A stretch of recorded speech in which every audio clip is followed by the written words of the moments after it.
Dipusatkan di salah satu rumah warga, Sofyan Puhi, anggota DPRD Provinsi Gorontalo Daerah Pemilihan Gorontalo III, Kabupaten Gorontalo A, melaksanakan kegiatan resas masa persidangan ketiga di Dusun 4, Desa Tenggela, Kecamatan Tilango. Pantauan di lapangan, kegiatan tersebut dilaksanakan sesuai protokol kesehatan COVID-19, di mana setiap peserta diwajibkan memakai masker dan mencuci tangan menggunakan hand sanitizer yang telah disediakan. Pada kesempatan tersebut, Wakil Ketua DPRD dari Partai Nasdem ini menyampaikan permintaan maaf kepada masyarakat Kecamatan Tilango, sebab dalam resas kali ini dilaksanakan berbeda karena hanya menghadirkan beberapa warga saja. Yang kedua, Bapak Ibu sekalian, pelaksanaan resas tahun ini berbeda dengan waktu di Sumur pertama. Saat itu yang hadir sekitar 400 orang, 500 orang. Hari ini Muti Melodi, batasnya jumlah Lio, paling banyak 50 orang dan waktunya paling lama 1 jam. Sehingga 1 jam Bapak Ibu rekin lata sejak buka dia main sampai menghaliu pas 1 jam. Jadi jam hewannya tidak-tidak. Bila malah 1 jam Bapak dan Ibu, sebab di Pulau Pelito mutiar tamu corona amai daerah tu, mutiar corona. Sehingga Bapak dan Ibu sekalian, pelaksanaannya ini hanya dibuat sederhana seperti ini, sebab kita masih pandemi hari ini, Bapak Ibu. Dalam resas ini beberapa aspirasi yang disampaikan masyarakat diantaranya mengenai infrastruktur jalan yang masih luput dari sentuhan pembangunan pemerintah serta bantuan sosial bagi masyarakat yang terdampak COVID-19.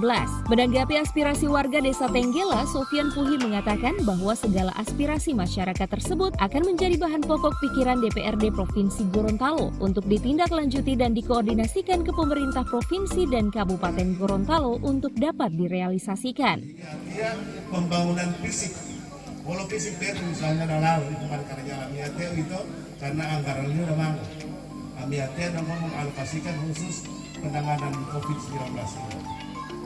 Tetapi di Kabupaten Gorontalo mereka dapat dana PEN, pinjaman daerah, itu akan dikerjakan dana fisik. Mungkin di sini masuk jalan.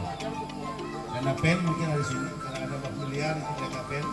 Mungkin di sini ada tapi lewat kabupaten, dana provinsi itu tidak masuk. Sehingga Bapak dan Ibu sekalian, sebagian kecil ini yang dapat kami sampaikan, dan yang hal-hal yang lain masih banyak lagi yang belum dapat kami realisasi karena memang keterbatasan penganggaran yang ada di Provinsi Gorontalo. Di akhir penyampaiannya, Sofyan Puhi juga mengajak masyarakat untuk bersama-sama berdoa agar pandemi COVID-19 bisa teratasi dan segera berakhir. Mengingat sejak 2 tahun pandemi berjalan, telah berdampak pada menurunnya kesejahteraan masyarakat karena anggaran pemerintah yang semestinya untuk pembangunan direfocusing untuk penanganan COVID-19.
Tim Liputan Advertorial Mimosa TV.